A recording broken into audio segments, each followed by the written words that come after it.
Good morning my dear brothers and sisters. Sandros Ministries తరపున 365 రోజుల్లో Bible అని ఈ ఛానల్కి మీ అందరికీ ఆహ్వానం. ఇది 48వ రోజు. మరి గడిచిన దినం మరి సైతానైతే ప్రయత్నించింది ఎలాగైనా ఇది జరగకూడదన్నట్టు. ఎందుకంటే పొద్దునంతా మాకు కరెంట్ లేదు, పవర్ మా ఎలక్ట్రిసిటీ మరి పవర్ జనరేట్ చేసే డిపార్ట్మెంట్ తోటి ఏదో స్ట్రైక్ వలన ఆపేశారు. మరి ఎట్టకేలకు 2 గంటలకు వచ్చింది. అయినా 2 గంటలకి మనం కూర్చొని అది పూర్తి చేసుకొని 2 గంటల రాత్రికి అది పూర్తి చేసుకొని మనం అది పెట్టగలిగే ఒక శక్తి అయితే దేవుడు మనకి ఇచ్చాడు. మరి దేవునికి స్తోత్రం కలిగిన గాక. మరి అది మన విజయం, సైతాన్ మీద ఒక విజయము అని మనము అనుకోవచ్చు. మరి ఇంకా ఎన్నో విజయాలు మనకు దేవుడు ఇస్తాడు. ఇది మరి నిరాటంకరంగా సాగడానికి మరి ప్రార్థనలు అయితే చేయండి. దేవుడైతే మనకి తోడుగా ఉన్నాడు, దేవుడు మనకు సహాయం చేస్తాడు.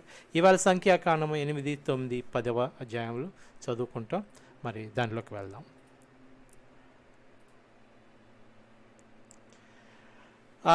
నిన్నటి రోజుని నేను మరి ఈ ఇశ్రాయేలీలు ఈ 3 తెగలు చొప్పున చుట్టూరు ఉన్నారు. వాళ్ళు ఆ లొకేషన్ బట్టి మనకు ఒక ఆకారం కనిపిస్తుంది అని నేను చెప్పడం జరిగింది. అయితే మరి అది మా ఆవిడ చెప్పిందని కూడా చెప్పడం జరిగింది. ఒకసారి ఆ పిక్చర్ నాకు దొరికింది, చూద్దాం. ఇది చూడండి, ఈ క్యాంప్ ఇక్కడ మనకి ముందు జూడ ఈస్ట్లో ఉంటాడనమాట. అంటే ఇది మందిరం ఎంట్రన్స్ అనుకోండి. ఇక్కడ యూద 1,86,400 మంది మనం ఈ పొడుగ్గా వేసుకుంటే దాన్ని మనం రేషియోలో అంటే 1 సెంటీమీటర్ 2 సెంటీమీటర్ రేషియోలో వేసుకుంటే 1.86 ఈ లెంత్ వచ్చింది మనకి. ఇక్కడ ఇది డాన్. ముందు సౌత్కి వెళ్దాం, ముందు తర్వాత సౌత్లో 1.51 చూసుకుంటే మనకి ఈ లెంత్ వచ్చింది. ఆ రేషియో ప్రకారం 1.5 × 2 సెంటీమీటర్స్ 3 సెంటీమీటర్స్.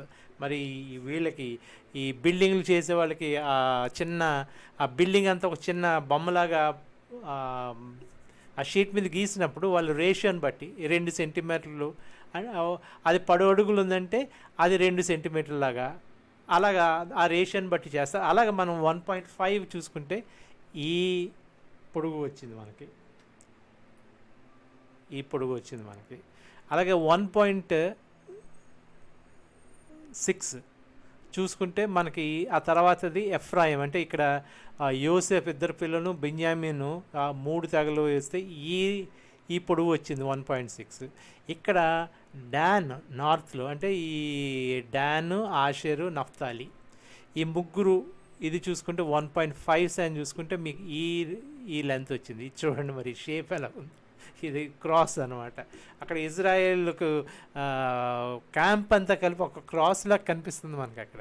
ఇది పాత నిబంధన కొత్త నిబంధన చాలా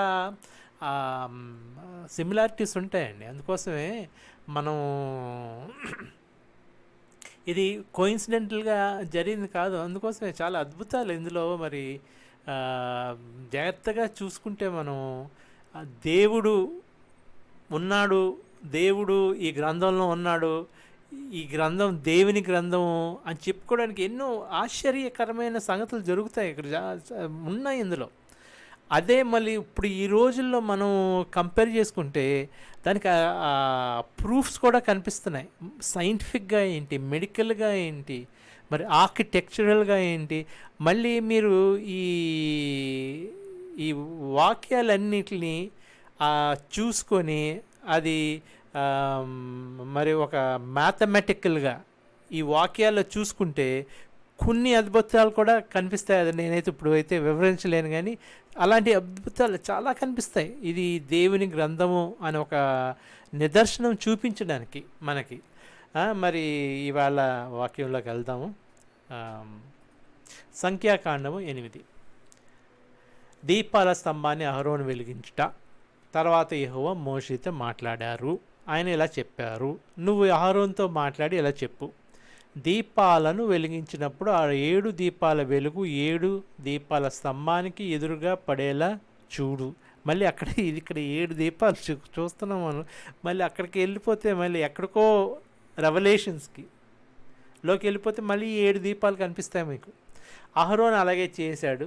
మోషేకు యెహోవా ఆజ్ఞాపించినట్టే దీపాల కాంతి ఆ 7 దీపాల స్తంభానికి ఎదురుగా పడేలా వాటిని వెలిగించాడు.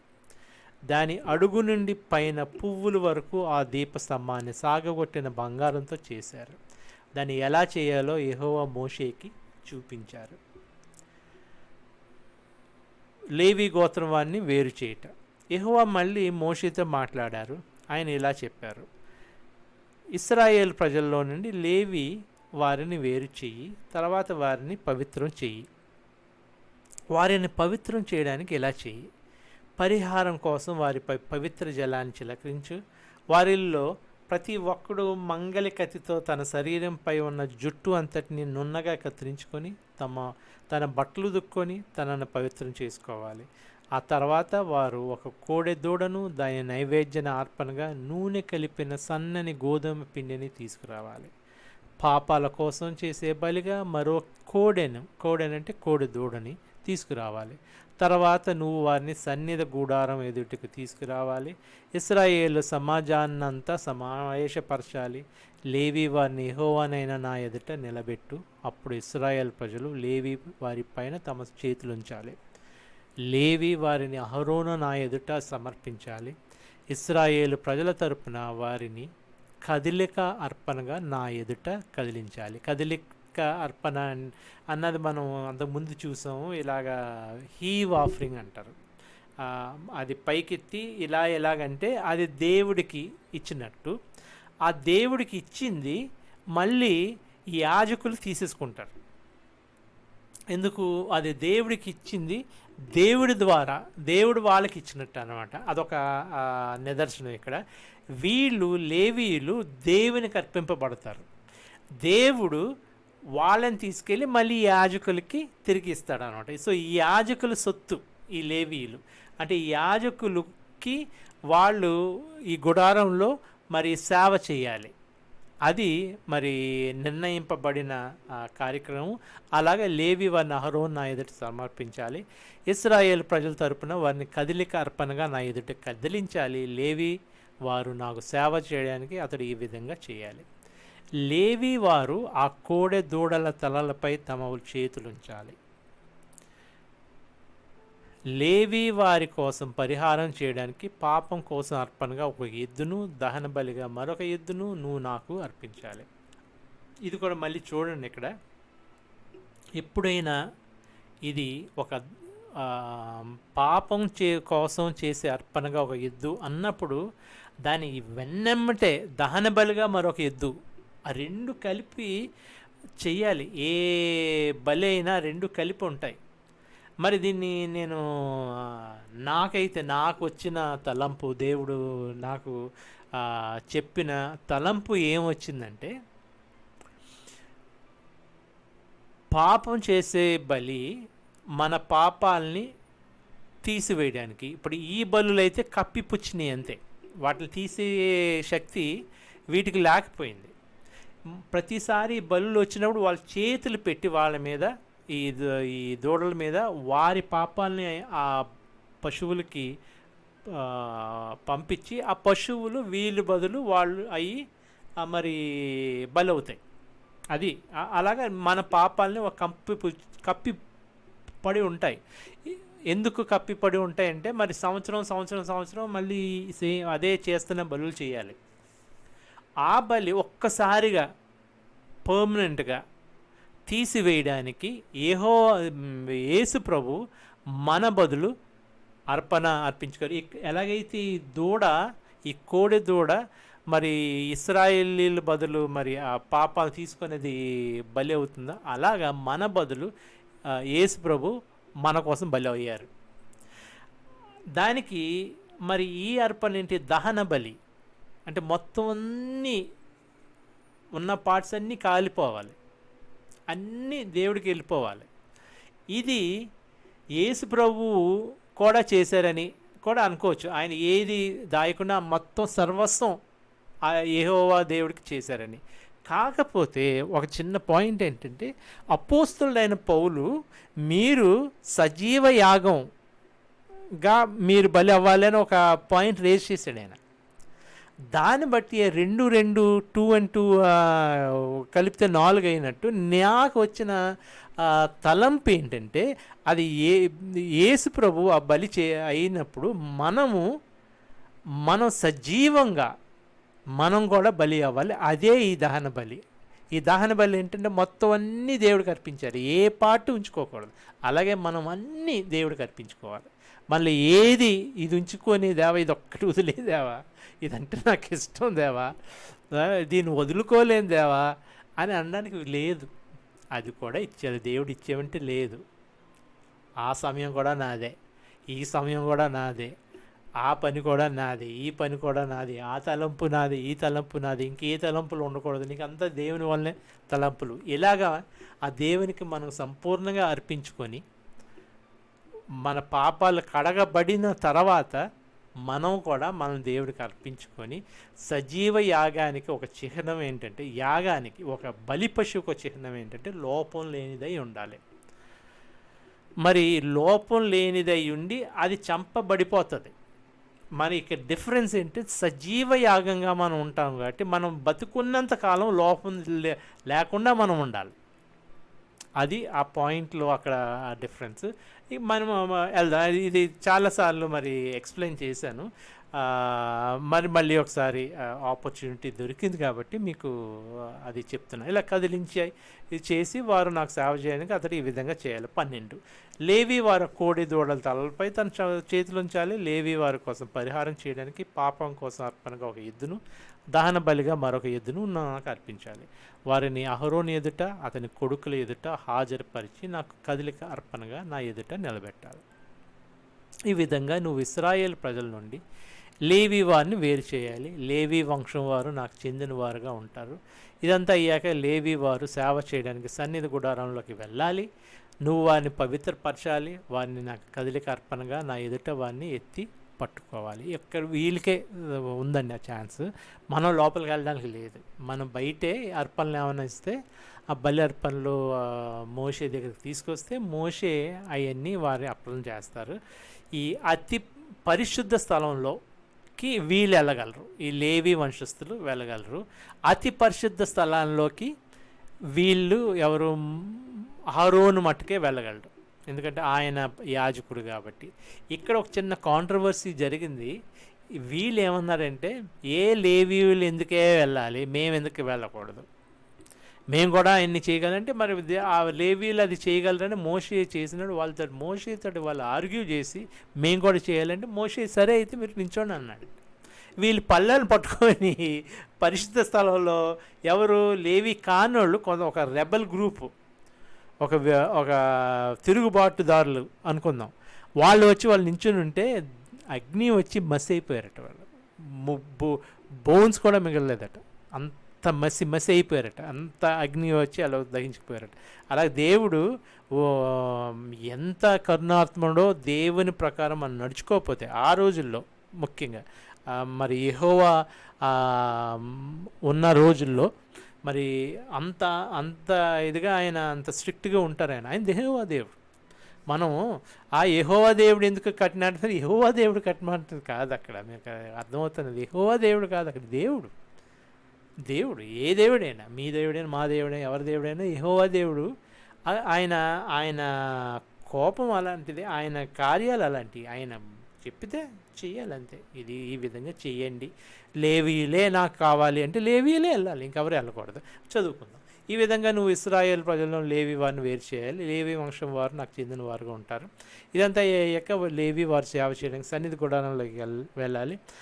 నువ్వు వారిని పవిత్రపరచాలి. వారిని నాకు కదలిక అర్పణగా నా ఎదుట వారిని ఎత్తి పట్టుకోవాలి. 16 ఇలా తప్పకుండా చెయ్యి, ఎందుకంటే ఇశ్రాయేల్ ప్రజల్లో నుండి వీరు సంపూర్ణంగా నావారు. ఇశ్రాయేల్ సంతానంలో గర్భం నుండి బయటకు వచ్చే ప్రతి మగ పసికొందు స్థానాన్ని వీరు తీసుకుంటారు.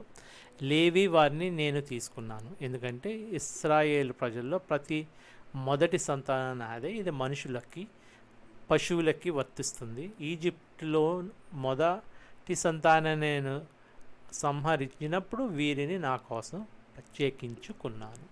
మొదటి సంతానానికి బదులుగా నేను ఇశ్రాయేల్ ప్రజల్లో నుండి లేవి వారిని తీసుకున్నాను. వారిని అహరోనుకి అతని కొడుకులకి ఒక బహుమానంగా ఇచ్చాను. సన్నిధి గుడారంలో ఇశ్రాయేల్ ప్రజల కోసం పనిచేయడానికి వారిని ఇశ్రాయేల్ ప్రజల నుండి తీసుకున్నాను. ఇశ్రాయేల్ ప్రజలు పరిశుద్ధ స్థలాన్ని సమీపించినప్పుడు వాళ్ళకి ఎలాంటి తెగులు హాని చేయకుండా వారి కోసం పరిహారం చేయడానికి నేను వీరిని నియమించాను. అప్పుడు మోషే, అహరోను, ఇశ్రాయేలు సమాజమంతా అలాగే చేశారు. లేవి వారి విషయంలో యెహోవా మోషేకి ఆదేశించింది అంతా అమలు చేశారు. ఇశ్రాయేలు ప్రజలు లేవి వాళ్ళకి ఇదంతా చేశారు. లేవి వారు తమ బట్టలు ఉదుక్కొని పవిత్రమయ్యారు. వారిని పవిత్రం చేయడానికి అహరోను వారిని యెహోవా ఎదుట సమర్పించి వారి కోసం పరిహారం చేశాడు. తర్వాత లేవి వారు అహరోను ఎదుట అతని కొడుకుల ఎదుట సన్నిధి గుడారంలో సేవ చేయడానికి వెళ్ళారు. లేవి వారిని గురించి యెహోవా మోషేకి ఆదేశించిన దాని ప్రకారం ఇది జరిగింది.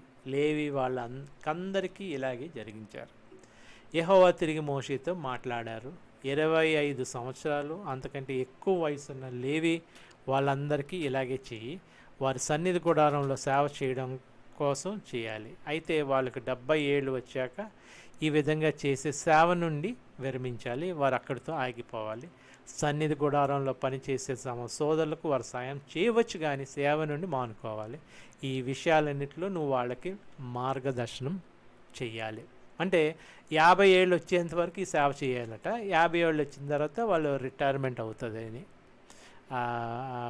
ఆ తర్వాత వాళ్ళు వాలంటరీగా ఈ సోదరులకి సహాయం చేయొచ్చట, కానీ వాళ్ళు ఖచ్చితంగా చేయాల్సిన అవసరం లేదు అని. ఈ రిటైర్మెంట్ ఎప్పుడు వచ్చిందండి? 50 ఏళ్ళకి రిటైర్మెంట్. ఇవన్నీ మరి మన జీవన విధానం అన్నది మనం చూసుకుంటే బైబిల్ నుంచి వచ్చినంత ఎక్కువ ఇంకెక్కడ మనకి కనిపించలేదు, మనకి కనిపించదు. ఇది చూడండి, 50 ఏళ్ళకి రిటైర్మెంటు, సేవ చేసుకొని అది విరమించాలి అని ఉంది. సరే, మరి మిగతా దానికి ప్రొసీడ్ అవుదాం. సంఖ్యాకాండము 9, పస్కా పండుగ. యెహోవా సినాయి అరణ్యంలో మోషేతో మాట్లాడారు. ఇది వారు ఐగుప్తు దేశం నుండి బయటకు వచ్చిన 2వ సంవత్సరం మొదటి నెలలో జరిగింది. ఇక్కడ చిన్న ఫ్లాష్ బ్యాక్ అండి. ఏమైందంటే ఈ మొదటి నెలలో చిన్న ఇన్సిడెంట్ జరిగింది. ఆ ఇన్సిడెంట్ గురించి మరి ఫ్లాష్ బ్యాక్లో ఏం జరిగింది అన్నది చెప్తున్నారు. ఎందుకంటే మనం ఇప్పుడు ఉన్నది 2వ సంవత్సరం 2వ నెలలో ఉన్నాం. ఎందుకంటే మనకి ఆల్రెడీ ఈ కౌంటింగ్ 2వ నెలలో ఈ వీళ్ళని లెక్కించి వాళ్ళని క్యాంప్స్ లాగా ఎక్కడెక్కడ గుడారాల్లో ఎక్కడ ఉండాలో ఇవన్నీ చెప్పడం జరిగింది. వాళ్ళు అది చేయడం కూడా జరిగిపోయింది. ఇది అంతకుముందు 1 నెల ముందు జరిగిన సంగతి మనకి చెప్తున్నాం. ఇది మొదటి నెలలో జరిగింది. మనం ఉన్నది 2వ నెలలో, మనం చదువుకుంటున్నది 2వ నెల. ఈ మొదటి నెలలో ఏమి జరిగింది అన్నది చెప్తున్నారు. అంటే ఈ లాంగ్వేజ్ కన్స్ట్రక్షను ఇది మామూలుగా మాట్లాడుకుంటున్నట్టు ఉంటుంది, కానీ 2వ నెలలో జరిగిన సంఘటన ఇది అని చెప్పుంటే మనకు కొద్దిగా అర్థమయ్యేది. కాకపోతే యెహోవా సినాయారంలో యెహోవా మోషేతో మాట్లాడారు. ఇది వారు ఐగుప్తు నుండి బయటకు వచ్చిన 2వ సంవత్సరం మొదటి నెలలో జరిగింది. ఆయన ఇలా చెప్పారు: ప్రతి సంవత్సరం ఇశ్రాయేల్ ప్రజలు పస్కా పండుగను దానికి నిర్ధారించిన తేదీల్లో ఆచరించాలి. దాన్ని నిర్ధారించిన కాలం ఈ నెల 14వ రోజు. ఆ రోజు సాయంత్రం మీరు పస్కా జరుపుకోవాలి, దాన్ని ఆచరించాలి. దానికి సంబంధించిన నియమాలను, ఆదేశాలను తప్పక పాటించాలి. ఇది జనరల్ సజెషన్. ఆయన చెప్పారు, పస్కా పండుగ 14వ రోజున చేయండి మీరు ప్రతి సంవత్సరము, ప్రతి నెల అనుకుంటాను, ప్రతి నెల 14వ రోజుని ఇది మీరు చేయండి అని. అప్పుడు ఏమైంది? కాబట్టి మోషే పస్కా పండుగను ఆచరించాలని ఇశ్రాయేలు ప్రజలకు చెప్పాడు. దాంతో సినాయి అరణ్యంలో ఆ మొదటి నెలలో 14వ రోజు సాయంత్రం వారు పస్కా ఆచరించారు. యెహోవా మోషేకి ఆజ్ఞాపించిన వాటికి ఇశ్రాయేల్ ప్రజలు విధేయులయ్యారు. కొంతమంది ఏమైందంటే అప్పుడు కొంతమంది అపవిత్రులు అయిపోయారట అప్పుడు. ఎందుకు? కొంతమంది చనిపోయిన వ్యక్తి శరీరాన్ని తాకి అపవిత్రులయ్యారు. అది రాసింది కదా. మరి ఏదైనా శవాన్ని తాకితే వాళ్ళు అపవిత్రులు అవుతారని, తినకూడని తింటే అపవిత్రులు అవుతారని, మరి కొన్ని సంగతులు అన్నీ చెప్పాల్సిన అవసరం లేదు, మనం అంతకుముందే చెప్పుకున్నాం. అలాంటి సమయంలో వారు అపవిత్రులు అవుతారని. ఇక్కడ ఒకటి గమనించడం ఏంటంటే ఈ ఆత్మీయంగా అపవిత్రులు అవడం కాదు, పరిశుద్ధులు అయిపోవడం కాదు అక్కడ.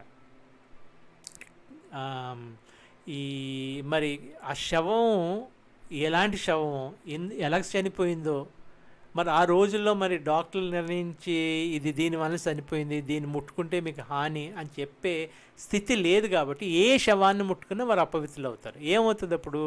వీళ్ళు కమ్యూనల్గా, కమ్యూనిటీ వైజ్ మీరు వచ్చినప్పుడు ఈ మొత్తం చాలామంది ఈ పస్కా పండుగ మనం ఎక్కడి నుంచో అందరూ వచ్చి చేస్తున్నప్పుడు అందరికీ ఈ వ్యాధి వచ్చింది, మొత్తం చచ్చిపోతారు అక్కడ. ఈ ప్లేగ్ వచ్చి మొత్తం కమ్యూనిటీతో వైప్ అవుట్ అయిపోవచ్చు. అందుకోసం ఆయన జాగ్రత్తగా వీళ్ళు ఉంటే దీనికి రాకూడదు, దూరంగా ఉండాలి. అలాగ జరిగిన ఒక ఇన్సిడెంట్, వీళ్ళు కొంతమంది వ్యక్తులు అపవిత్రులయ్యారు కాబట్టి ఆ రోజు వారు పస్కా ఆచరించలేకపోయారు. ఆ వ్యక్తులు మోషే దగ్గరికి వచ్చి, మేము చనిపోయిన వ్యక్తి కారణంగానే కదా అపవిత్రులయ్యాము, ఈ సంవత్సరంలో నిర్ధారించిన రోజున యెహోవాకి బలి అర్పించకుండా మమ్మల్ని ఎందుకు దూరం చేస్తున్నారు అని అడిగారు. దానికి మోషే, కాస్త ఆగండి, మీ గురించి యెహోవా ఏం చెప్తారో విందామని జవాబిచ్చాడు. అప్పుడు యెహోవా మోషేతో మాట్లాడాడు. ఆయన ఇలా చెప్పారు, నువ్వు ఇశ్రాయేల్ ప్రజలకు ఇలా చెప్పు, మీలో ఎవరైనా లేదా మీ సంతానంలో ఎవరైనా శవాన్ని తాకి అపవిత్రుడైనా లేదా దూర ప్రయాణంలో ఉన్న ఆ వ్యక్తి పస్కాను ఆచరించవచ్చు. వారు 2వ నెల 14వ రోజున సాయంత్రం పస్కా ఆచరించాలి. అంటే నేను ప్రతి నెల పస్కా అంటున్నాను కాదండి, ప్రతి సంవత్సరం మొదటి నెల 14వ రోజునే జరగాలి. ఇది జరగవలసింది అప్పుడు ఆ రోజు అప్పుడు జరగలేదు, వాళ్ళు ఆచరించలేకపోయారు, కొంతమంది అపవిత్రులయ్యారు. అప్పుడు వాళ్ళకి స్పెషల్ పర్మిషన్ 2వ నెల 14వ రోజున చేసుకోండి అని దేవుడు వాళ్ళకి పర్మిషన్ ఇచ్చారు. 11 వారు 2వ నెల 14వ రోజున సాయంత్రం పస్కా ఆచరించాలి. పొంగజేసే పదార్థం లేకుండా చేసిన రొట్టెలు, చేదు ఆకుకూరలతో తినాలి. మర్నాటి ఉదయానికి దానిలో దేన్ని మిగల్చకూడదు, దాని ఎముకల్లో దేన్ని విరగొట్టకూడదు. పస్కాకి సంబంధించిన నియమాలన్నింటినీ వారు పాటించాలి. అయితే పవిత్రంగా ఉండి ప్రయాణం ఏది చేయని వాడు ఒకవేళ పస్కాను ఆచరించకపోతే ఆ వ్యక్తిని సమాజంలో లేకుండా చేయాలి. ఎందుకంటే ఆ వ్యక్తి సంవత్సరంలో నిర్ధారించిన రోజున యెహోవాకు అవసరమైన బలి అర్పించలేదు. ఆ వ్యక్తి తన పాపాన్ని భరించాల్సిందే. ప్రతి సంవత్సరం మొదటి రోజున చేయాలి అందరూ. ఎక్సెప్షన్ ఏంటంటే వీళ్ళు కానీ అపవిత్రులైతే ఆ రోజుని ఒకవేళ ప్రయాణంలో ఉంటే ఆ రోజు వాళ్ళు ఆచరించకపోతే 2వ నెల 14వ రోజుని ఆచరించాలి. కాకపోతే ఆ మొదటి నెల 14వ రోజుని ఈ అపవిత్రులు కాని వాళ్ళు, ప్రయాణం చేయలేని వాళ్ళు ఖచ్చితంగా ఆచరించాలి. లేకపోతే వాళ్ళకి మరి దేవునితో పాలు పంపులు లేవు. Avoid with me, avoid with God అంటే దేవునితో జీవనం అని అంటాం మనం, దేవునితో నిత్యం జీవించడం. ఈ పస్కా పండుగకి మరి యేసు ప్రభు దీనికి మనకి అదే, మరి యేసు ప్రభు తోటి విశ్వాసం ఉంచుకొని యేసు ప్రభు మాదిరిగా మనం జీవించకపోతే, ఆయనలాగా ఆయన శాసనాలు మనం చేయకపోతే ఆయనతోటి ఈ అబ్బాయిడ్ అన్న మాట ఉండదు. అంటే ఆయనతో జీవించడం అన్నది ఉండదు.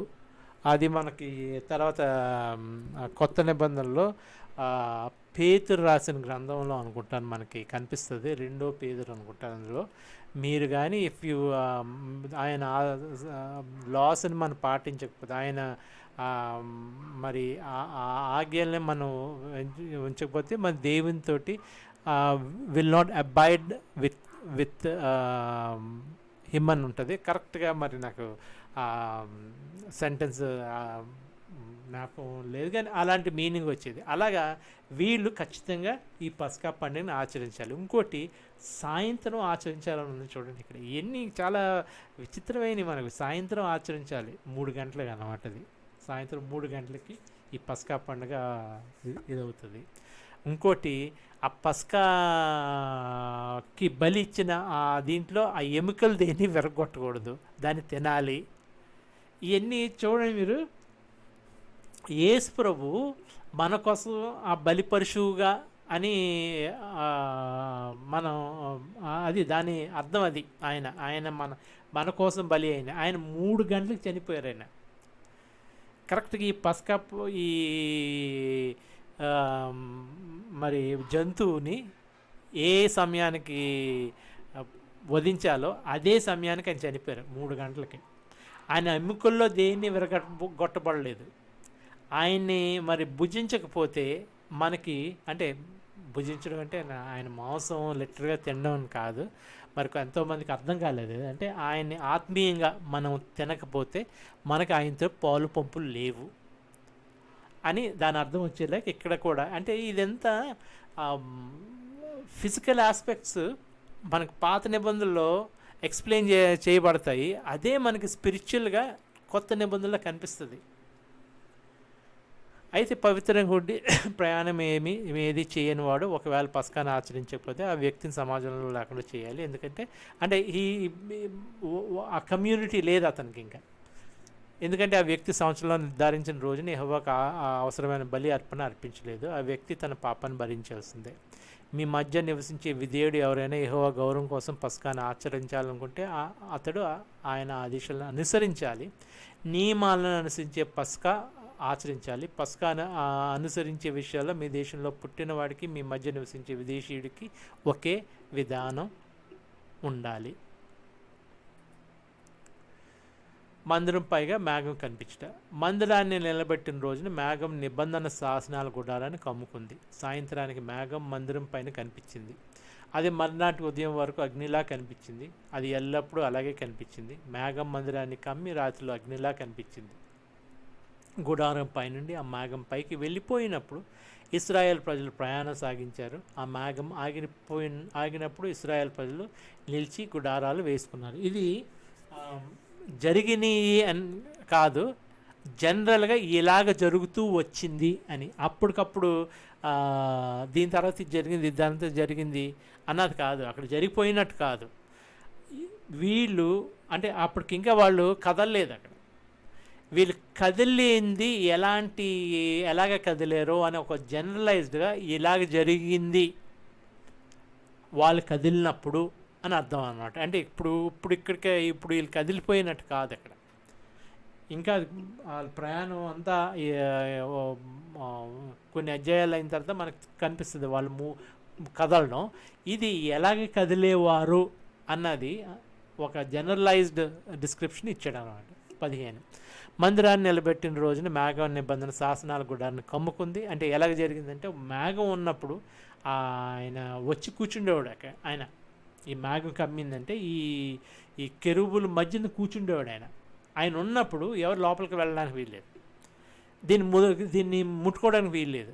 ఆయన వెళ్ళిపోయినప్పుడు ఈ మేఘం వెళ్ళిపోయేది. అప్పుడు వాళ్ళు మళ్ళీ గుడారాలు తీసి దాన్ని పట్టుకొని బయలుదేరి వెళ్ళేవారు అనమాట. వెళ్ళి మళ్ళీ అక్కడ గుడారం వేసుకొని గుడారం వేసుకోగానే ఆయన వచ్చి మళ్ళీ దిగేవారు.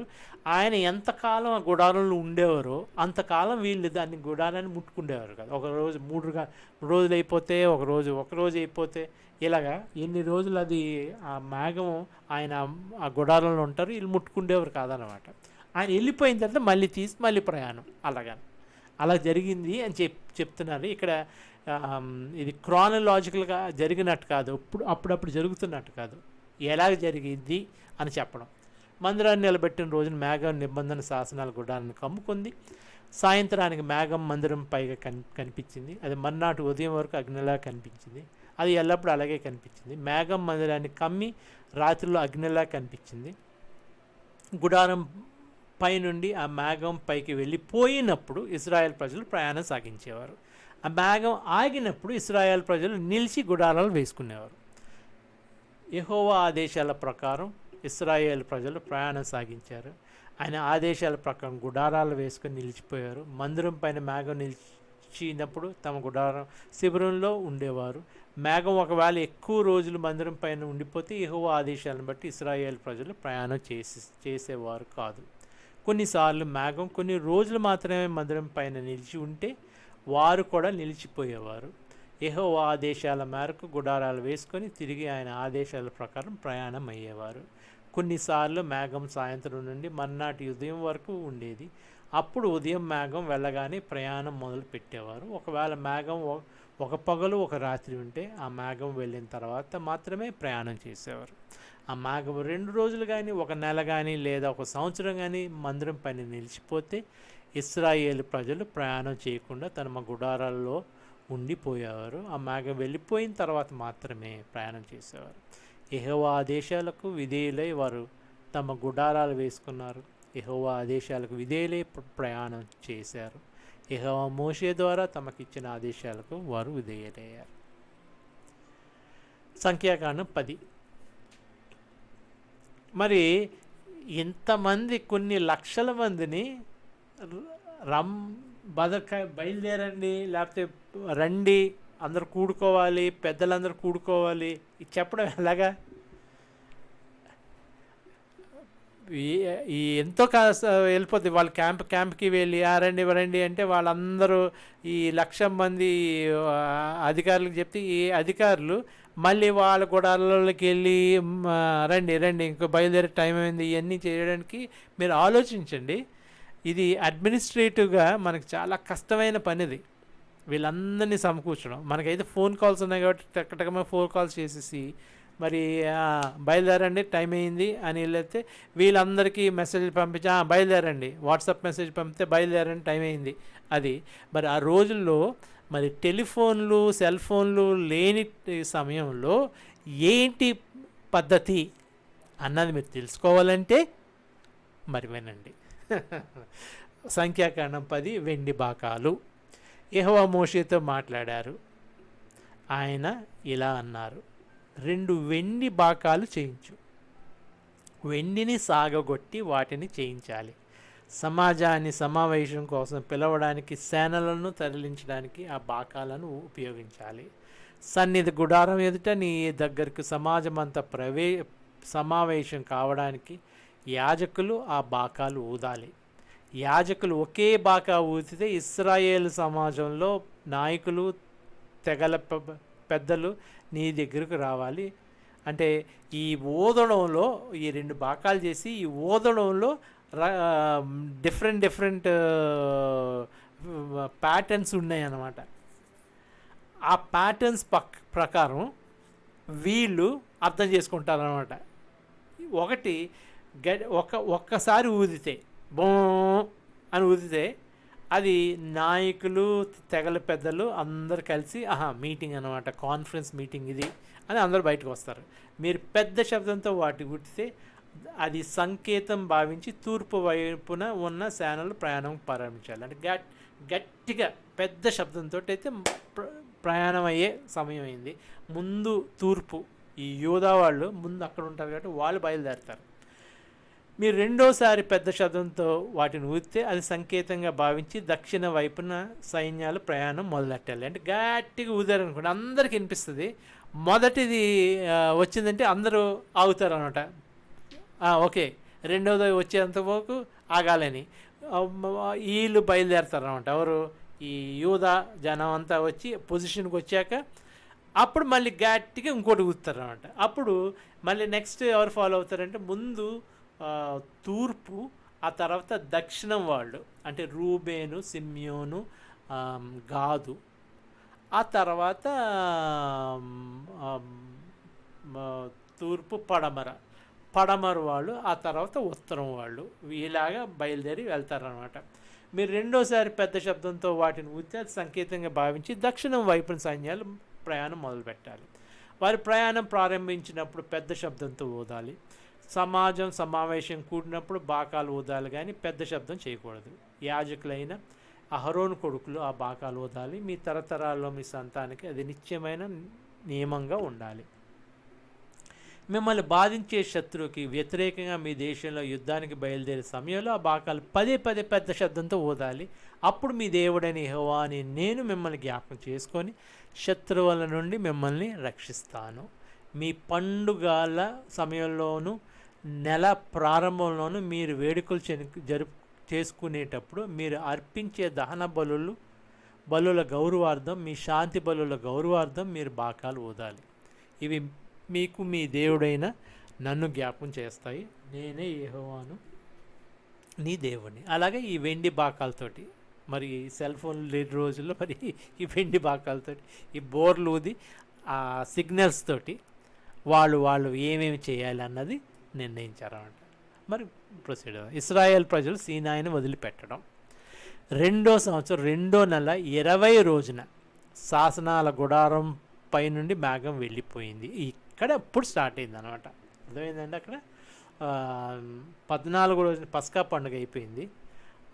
పస్కా పండుగ 20వ రోజున ఈ 2వ నెల, ఇది మొదటి నెల పస్కా పండుగ అయిపోతుంది కదా. 2వ నెల కొంతమందికి ఎక్సెప్షను, వాళ్ళు మట్టుకే చేసుకున్నారు. కాకపోతే 2వ నెల 20వ రోజుని వాళ్ళు బయలుదేరి శాసనాల గుడారం పైన మేఘం వెళ్ళిపోయింది. కాబట్టి ఇశ్రాయేల్ ప్రజలు సీనా అరణ్యంలో తమ ప్రయాణం సాగించారు.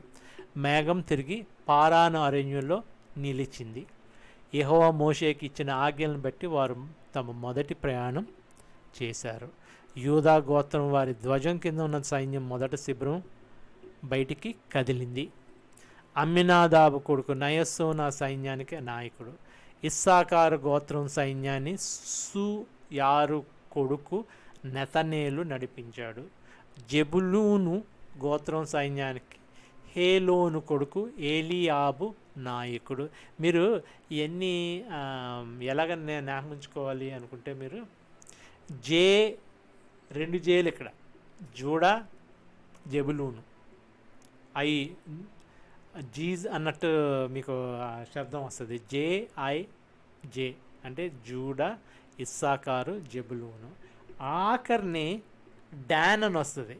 Don, Asher, Naphtali. అది గుర్తుపెట్టుకోవడం ఈజీ. అది డాను, ఫస్ట్ పేరు డాను, ఆ తర్వాత ఈ 3 అక్షరాలు కూడా డానే అవుతుంది. డాను, ఆషేరు, నఫ్తాలి. మరి ఇక్కడ మనకి కింద యోసేపు కొడుకులు పెద్ద మనకి అంత డౌట్ లేదు. ఎందుకంటే బెన్యామీను, యోసేపుకి 2 కొడుకులు మనష్షే, ఆ గ్రూప్ కూడా మనకి తెలిసిపోయింది. ఇక్కడ మరి మొదటి 2 పేర్లు రూబేను, సిమ్యోను కాబట్టి అది తెలిసింది. ఒక గాత్ ఒకటి లేవి బదులు జాయిన్ అయ్యాడు. ఇలా మీరు జ్ఞాపకించుకుంటే ఎవరు ఎక్కడ ఉన్నారు అన్నది మీకు అంచనా వచ్చేస్తుంది. అంటే ముందు జూడా, ఇస్సాకారు, జెబులూను, ఆ తర్వాత రూబేను, షిమ్యోను, గాదు. గాదు ఒక్కటే మీరు పర్టికులర్గా జ్ఞాపకించుకుంటే మీకు వస్తుంది. లేవి గాదులు. ఇక్కడైతే మనకి యోసేపు కొడుకులు మనష్షే, ఎఫ్రాయిము, బెన్యామీను. ఆ తర్వాత ఇక్కడ డాన్, ఆషేరు, నఫ్తాలి. సులభమైతే మీకు జ్ఞాపకించుకోవడం. ఆ విధంగా వాళ్ళు బయలుదేరారు. చదువుదాం ఇప్పుడు. యూదా గోత్రం వారి ధ్వజం కింద తమ ఉన్న సైన్యం మొదటి శిబిరం బయటికి కదిలింది. అమ్మినాదాబు కొడుకు నయస్సోను ఆ సైన్యానికి నాయకుడు. ఇస్సాకారు గోత్రం సైన్యాన్ని సూయేరు కొడుకు నెతనేలు నడిపించాడు. జెబులూను గోత్రం సైన్యానికి హేలోను కొడుకు ఏలియాబు నాయకుడు. ఆ 3 కలిపి 1. ఆ తర్వాత గెర్షోను, మెరారి తెగల వారు తమ బాధ్యత ప్రకారం మందిరాన్ని విప్పి దాన్ని మోస్తూ ముందుకు సాగారు. తర్వాత రూబేను గోత్రం ధ్వజం కింద ఉన్న సైన్యం ముందుకు కదిలింది.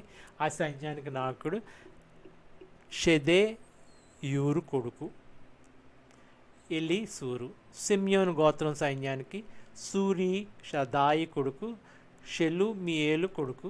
గాదు గోత్రం సైన్యానికి దేయువేలు కొడుకు ఎలియా సాప్ కొడుకు. ఒకవేళ మీరు కన్ఫ్యూజ్ అయితే వీళ్ళు అసలు పిల్లలు కాదు, యాకోబు పిల్లలు చనిపోయి చాలా కాలం అయిపోయింది అక్కడ.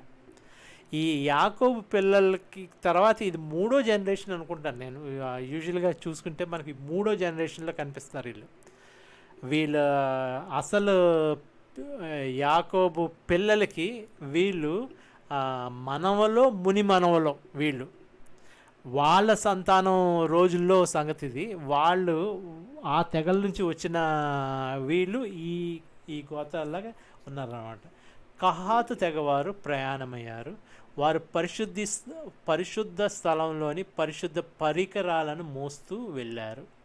తర్వాత శిబిరంలో కహాతు తెగవారు వచ్చేలోగా ఇతరులు మందిరాన్ని నిలబెడుతూ ఉన్నారు. ఎఫ్రాయిం గోత్రం వారి ధ్వజం కింద వారి సేనలు కదిలాయి. అప్పుడు ఇక్కడ వెస్ట్ నుంచి బయలుదేరారు. ఈ సైన్యానికి అమీహూదు కొడుకు ఎలీషామా నాయకుడు. మనష్షే గోత్రం సైన్యానికి పెదాసూరు కొడుకు గమాలియేలు కొడుకు నాయకుడు. బెన్యామీన్ గోత్రం సైన్యానికి గిజ్జోను కొడుకు అబీదాను నాయకుడు. చివర్లో దాను గోత్రపు సైన్యాలు తమ ధ్వజం కింద కదిలాయి. ఈ సైన్యానికి నాయకుడు అమీ షదాయి కొడుకు అహీయజరు.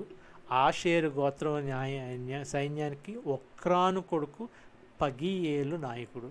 నఫ్తాలి గోత్రం సేనలకి ఏనాను కొడుకు అహీరా నాయకుడు. ఈ విధంగా ఇశ్రాయేలు సైన్యాలు ముందుకు ప్రయాణం చేశాయి. మోషే హోబాబుతో మాట్లాడాడు. హోబాబు ఎవరు? ఈ హోబాబు మనకు కొత్త క్యారెక్టర్ ఒకటి కనిపిస్తుంది. ఈ హోబాబు ఏంటో చూద్దాం. ఇప్పుడు ఈ హోబాబు అంటే ఈ అక్కడ దాకా బాగానే స్టోరీ లాక్కొచ్చి సడన్గా ఈ అవుట్ ఆఫ్ ద బ్లూ అంటారు చూడండి, అకస్మాత్తుగా ఈ హోబాబు అన్న పేరు ఒకటి వచ్చింది. అప్పుడు దాకా ఈ హోబాబు ఎక్కడున్నాడో, మోషేతోటి ఉన్నాడా లేదా, ఇవన్నీ మనకి ముందు ఈ హోబాబు పేరే తెలియదు. సడన్గా ఈ హోబాబు అని ఒక మాట వచ్చింది. మోషే హోబాబుతో మాట్లాడాడు. ఈ హోబాబు ఎవరంటే మోషే భార్యకు తండ్రి అయిన రేఊయేలు కొడుకు. ఇతడు మిద్యాను ప్రాంతం వాడు. మోషే హోబాబుతో, యెహోవా మాకు చూపించిన దేశానికి మేము వెళ్తున్నాం, దాన్ని మీకు ఇస్తానని యెహోవా మాకు చెప్పారు. నువ్వు మాతో రా, మా వలన మీకు మేలు కలుగుతుంది. ఇశ్రాయేల్ ప్రజలకి మేలు చేస్తానని యెహోవా ప్రమాణం చేశారు అని చెప్పాడు. దానికి అతడు, నేను రాను, నేను నా స్వదేశానికే, నా సొంత ప్రజల దగ్గరికే వెళ్తాను అన్నాడు. అప్పుడు మోషే ఇలా జవాబిచ్చాడు, నువ్వు మమ్మల్ని దయచేసి విడిచిపెట్టొద్దు. అరణ్యంలో ఎలా నివసించాలో నీకు బాగా తెలుసు. నువ్వు మా కోసం కనిపెట్టుకొని ఉండాలి. నువ్వు మాతో వస్తే యెహోవా మాకు చేసిన మేలుని మేము నీకు చేస్తాము. అంతే, అక్కడ అయిపోయింది. అక్కడ 29, 30, 31 ఈ హోబాబు సంగతి అయిపోయింది. అప్పుడు దాకా కనిపించలేదు. ఈ 3 వచనాలు కనిపించాడు. తర్వాత ఏమైపోయాడో కూడా తెలియలేదు మనకి. మరి ఒప్పుకున్నాడా? అక్కడ ముందు రానన్నాడు. మోషే బతులాడు, నువ్వు రావరా బాబు, ఎలాగైనా ఇది మచ్చ అని అంటాడు. మచ్చ అంటే బామ్మరిది అని తమిళ్లో. మచ్చ అంటే బామ్మరిది అని అర్థం. మచ్చ రా మచ్చ అని ఉంటుంటాడు మోషే. మరి దానికి నేను రానన్నాడు ఆయన. నేను రాను, నా స్వదేశానికి వెళ్ళిపోవాలి అని అన్నాడు ఈ హోబాబు. అన్న తర్వాత వీళ్ళని మరి ఒప్పుకున్నాడు. మోషే బతులాడాడు, నువ్వు లేకపోతే అలాగే నీకు అంతా తెలుసు అరణ్యంలో, ఎందుకంటే వాళ్ళు మిద్యాను వాళ్ళు కదా, మిద్యానంలో ఉంటారు వీళ్ళు. కాకపోతే ఇంకో చిన్న కాంట్రవర్సీ అంటే కన్ఫ్యూషన్ ఏంటంటే, మరి జెత్రో అన్నాం, రెవూయేల్ అన్నాం.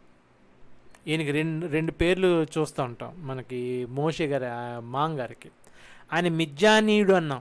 ఆ తర్వాత ఇంకో దగ్గర ఆయన కేనానీయుడు అని కూడా అంటారు. కేనానీయుడు అంటే కెయీను జాతి నుంచి వచ్చిన వాళ్ళు కేనాయిట్స్ అంటారు.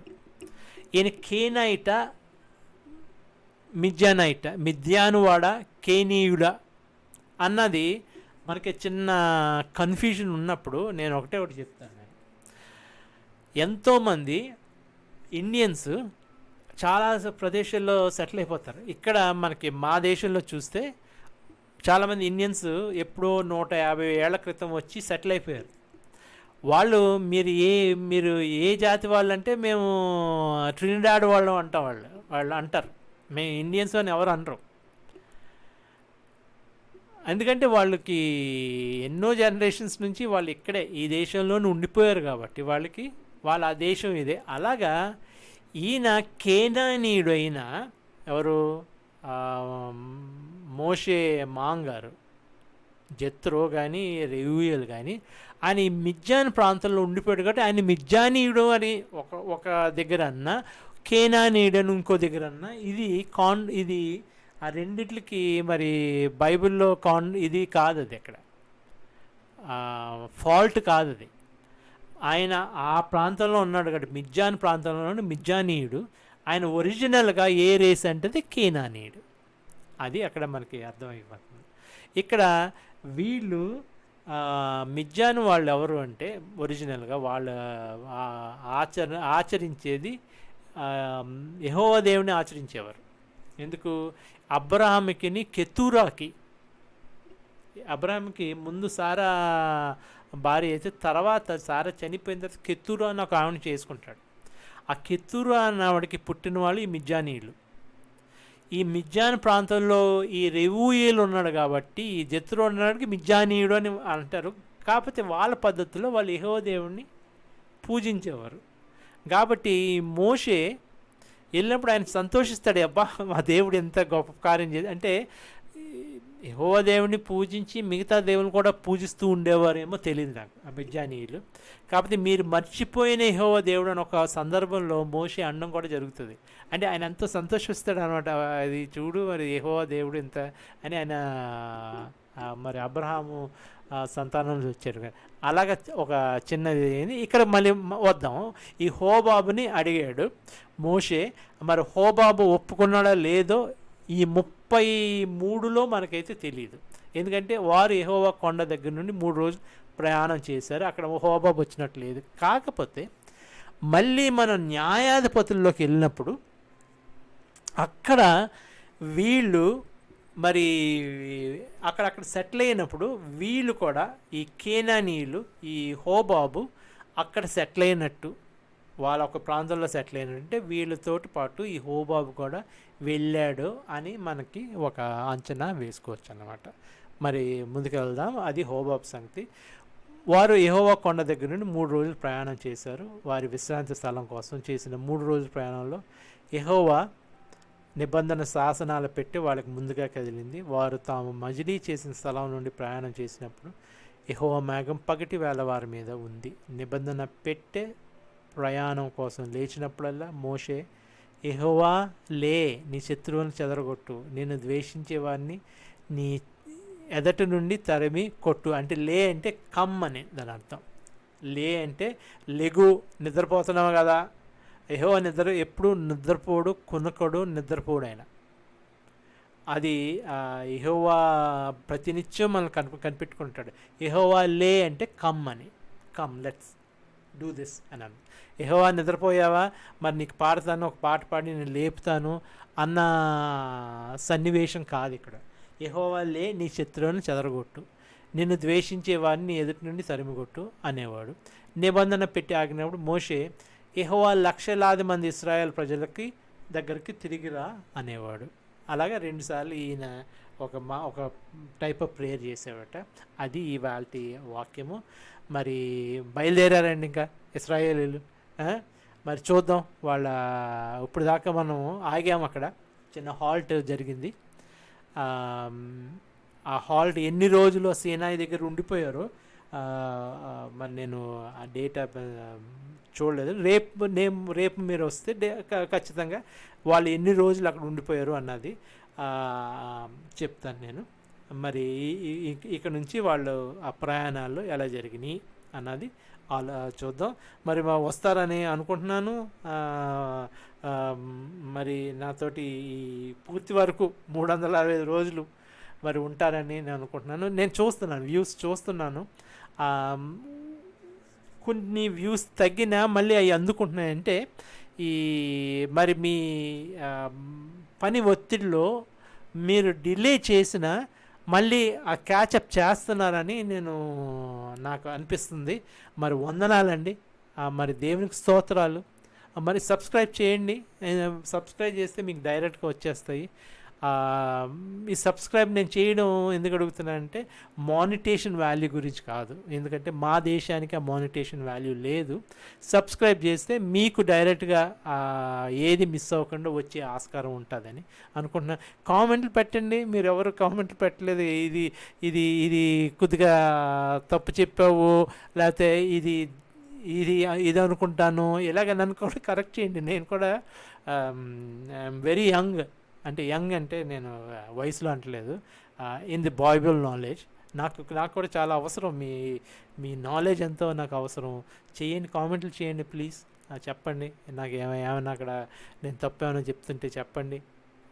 మీకు ఏమైనా నచ్చని ఏమైనా లేదంటే చెప్పండి, నేను ఖచ్చితంగా నేను ఆలోచిస్తాను. ఎందుకంటే ఇది మీ గురించి, మీ ఛానల్ ఇది, మీరు నేర్చుకుంటారని నేను అనుకుంటున్నాను. అంతకు మించి దీనివల్ల మరి దేవునికి మహిమ తప్పించి మరి ఇంకే ఇది లేదు. మీకు నాలెడ్జ్, నాకు నాలెడ్జ్, ఖచ్చితంగా నాకు కూడా నాలెడ్జ్. ఇది దేవునికి మహిమార్థము ఇది జరుగుతున్న కార్యక్రమం. ఎందుకంటే నేను మరి నిన్న 2 గంటలు అయిపోయింది అక్కడ కరెంట్ వచ్చేటప్పటికి, అయినా దేవుడు నన్ను మరి మెలకు అంటే మెలకు కూడా కాదు, మైండ్ కూడా మెలుకొని ఉండాలి కదా. నేను నిద్రపోతూ ఏం చెప్తాను, నేను అలా ఆ మైండ్ కూడా మెలకుగా ఉంచి నాకు చెప్పగలిగే ఒక అవకాశం ఇచ్చినందుకు దేవునికి స్తోత్రం చెల్లిస్తూ ఈ వాళ్ళకి ముగిస్తున్నాను. మళ్ళీ రేపు కలుద్దాం. ఇక సెలవు, ఉంటాను. దేవునికి స్తోత్రం.